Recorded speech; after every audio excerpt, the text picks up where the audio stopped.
I'm Michael, and welcome to the Paradigm Shift. I've entitled this little chapter, Implosion and the Fate of the Dark Ones, and this is really an answer to a question that I was asked by one of our listeners in India. And the question had to do with this. Did I see anything specifically prophetic, I believe, concerning specific places, specific events, so on and so forth? And I'd like to say this just to begin with. A person today could go anywhere on the internet that they wanted to and Google gloom, doom, and destruction and continental catastrophe and find a plethora of information and various visions that people have had. Whether or not these are accurate or not, I'm not here to say, nor am I here to judge what other folks have seen. The reason why I entitled this show The Paradigm Shift is because this is more along the lines of lighting a lamp in the midst of great darkness. And nobody has to go too far these days. Flip on the 6 o'clock news, look out your front window, or view any given city, listen to the radio, and you'll get all the gloom, doom, and destruction that you could possibly handle.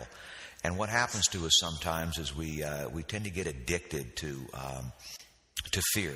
We tend to get addicted to various conspiracy theories. What are the bad guys up to, so to speak?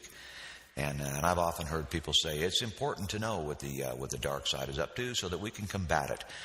And my thoughts on that was that for all the knowledge that's been gained, there hasn't been a whole heck of a lot that's been done to combat it. And truth be known, the worst enemy that anybody will ever fight in the entire span of their existence, you need to go no farther to find that enemy than your mirror. It's ourselves.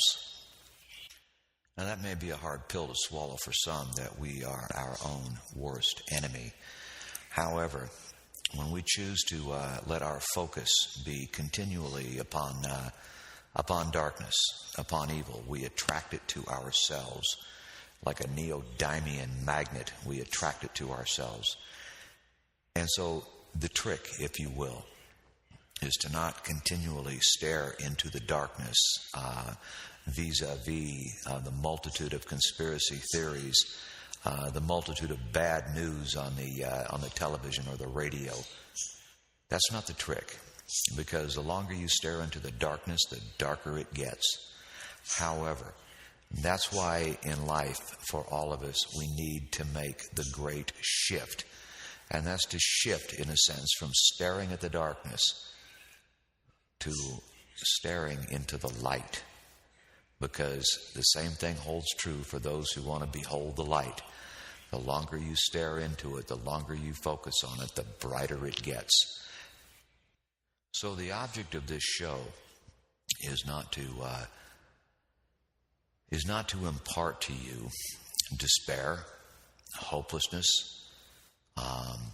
nor is it to give you an impetus, a motivation for rejoicing, so to speak, when the dark ones implode themselves, and they will implode themselves. This has to do, obviously, with karmic law, that I also call the holy law. And I've gone over this in a couple of different episodes. Yahshua put it like this, and I'll repeat it again. For as you have done unto others, so shall it be done unto you. And all you got to do is count the things that dark ones, the despots, the tyrants, the monarchs of this world, what they have done unto others shall be done unto them. And those that join themselves with those monarchs and despots, it shall be done unto them.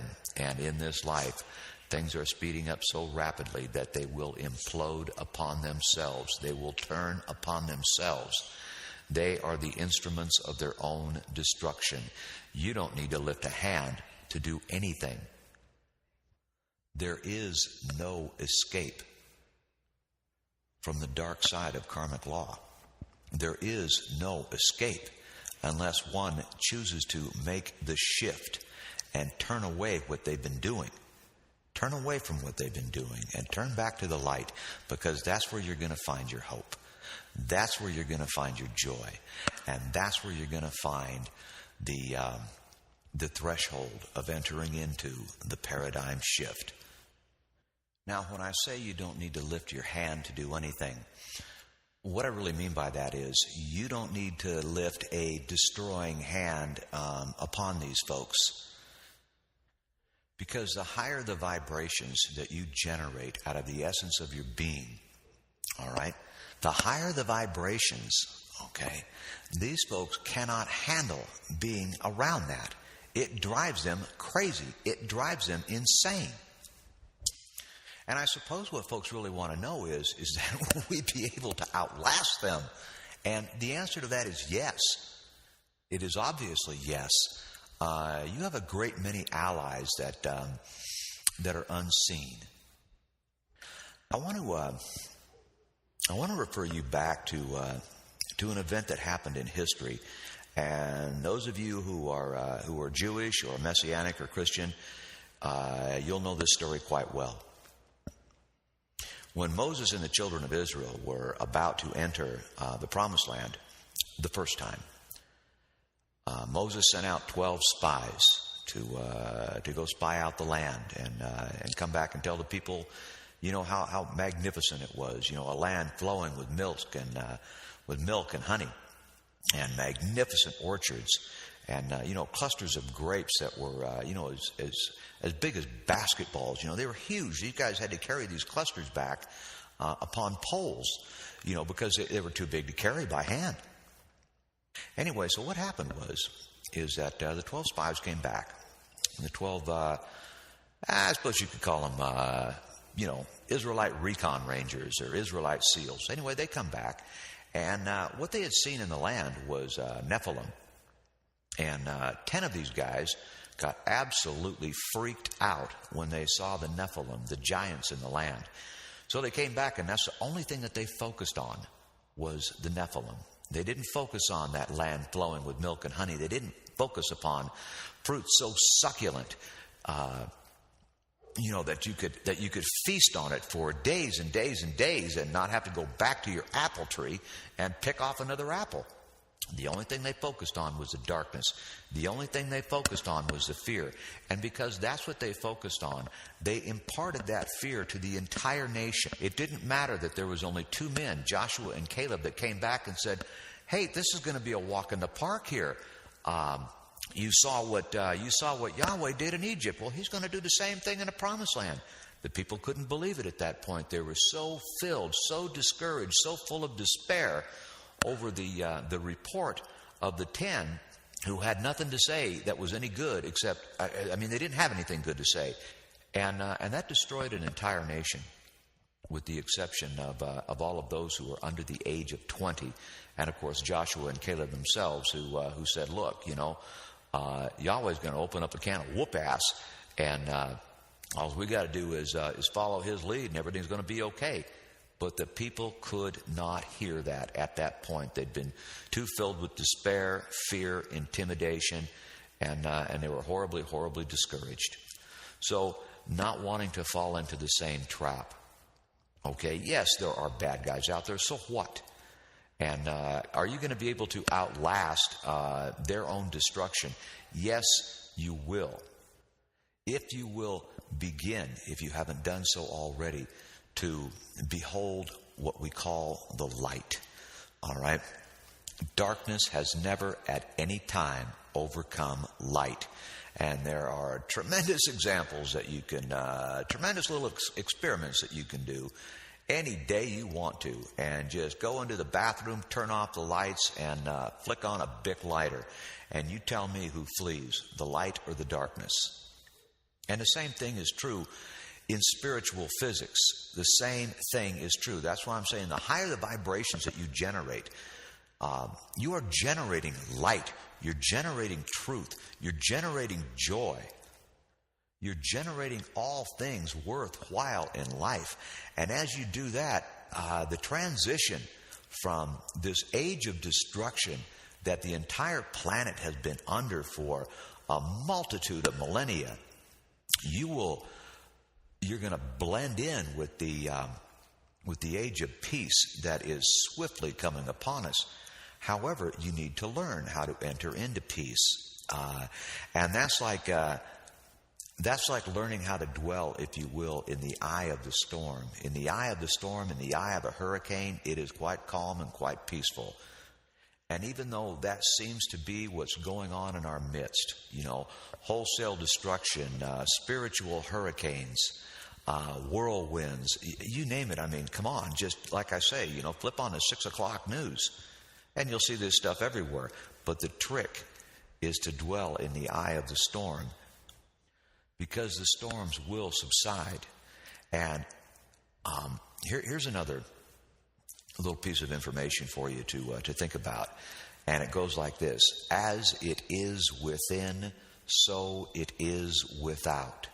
If your life is spent in a whirlwind, all right, all around you, if internally your emotions and your thoughts and everything is generating whirlwinds and storms within you, if what you focus upon is generating fear and destruction, or visions rather of fear and destruction, you're probably going to end up manifesting that in your life. Not probably, you will, unless you turn around and you begin to learn how to generate peace. Now, I had my original intention and my original direction to go with this show had to do with diet, and I really wanted to get into that, but I needed to address this first, because questions asked need to be answered, and there's no such thing, obviously you know that, as a stupid question.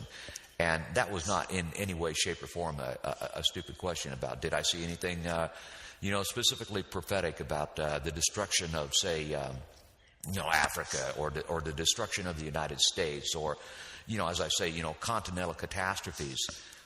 I don't know whether or not those things will actually occur. Yes, I have sensed great disasters coming, but specifically the things that I saw had to do with this tremendous transition that we're entering into. And specifically, really,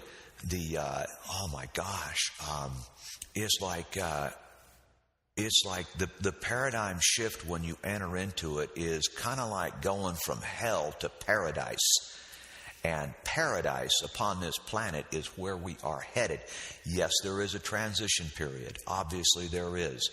And as we learn how to simply remain in that place of peace, it's kind of like you're going to lay down one day or one night, you're going to go to sleep and you're going to wake up, and everything that has happened for the past several millennia is just going to seem like a bad dream.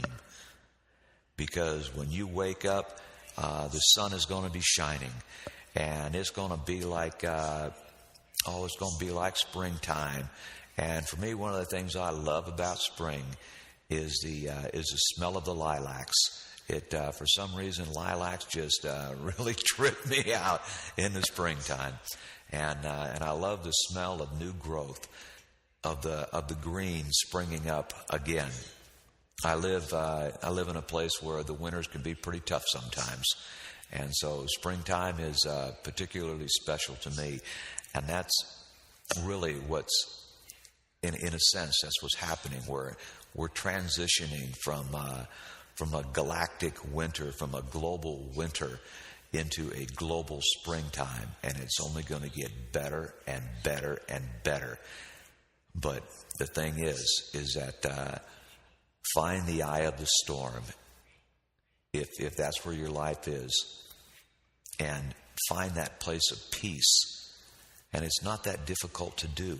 Like I say, if you'll simply refrain from feeding your souls with fear, despair, hopelessness, visions of global and planetary destruction, and begin within yourself to just generate in your imagination and say things like this to yourself when you're having your meditations or your ponderings or your quiet times in the morning, which I've made a habit of doing for, probably close for the past 40 years. And begin to imagine within yourself, if life could be the way I truly desired it to be, what would it be like? okay? And begin to see those things. Begin to create within your own heart the paradise that you yourself would love to dwell in. For as it is within, so it is without. And if you create paradise within your own being, all right, around you, everything is going to begin to change.